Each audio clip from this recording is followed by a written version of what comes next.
ଆମ ଗାଁରୁ ତୁଳସୀପୁର ଯିବାକୁ ରାସ୍ତା ପୁରା ବନ୍ଦ। ନଈ ପୁରା ରାସ୍ତାକୁ ବ୍ଲକ୍ କରିଦେଇଛି। ଦେଖନ୍ତୁ, ନଈ ଆସିକି ରାସ୍ତା ଯାଏଁ ପଳେଇ ଆସିଛି।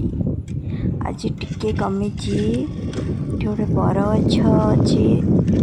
ଏତେ ନଈ ବଢ଼ି ଆସିଲା ଯେ ସବୁ ବଡ଼ ବଡ଼ ବିଷାକ୍ତ ସାପମାନେ ଏ ବରଗଛ ଉପରେ ଚଢ଼ିକି ସବୁ ଓହଳିଥାନ୍ତି। ବରଗଛଟା ଦେଖେଇ ପାରୁନି, କିନ୍ତୁ ଏଠି ଗୋଟେ ବରଗଛ ଅଛି।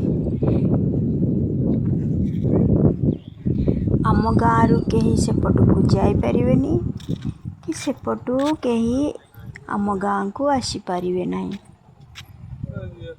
ଏମିତି ହେଇଛି ଆଉ। କେଉଁଦିନ ଛାଡ଼ିବ ନା ଆହୁରି ବଢ଼ିବ କିଛି ଜଣା ନାହିଁ।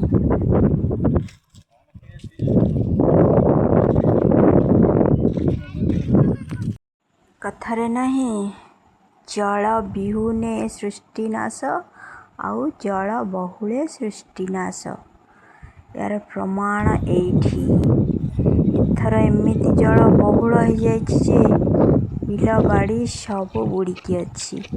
ଏଥର କ'ଣ ସବୁ ଫସଲ ହେଉଛି, ଚାଷୀମାନେ କି କଷ୍ଟ ଭୋଗିବେ କି ନାହିଁ, ଏସବୁ ଏ ବଢ଼ି ଛାଡ଼ିଲେ ଜଣାପଡ଼ିବ।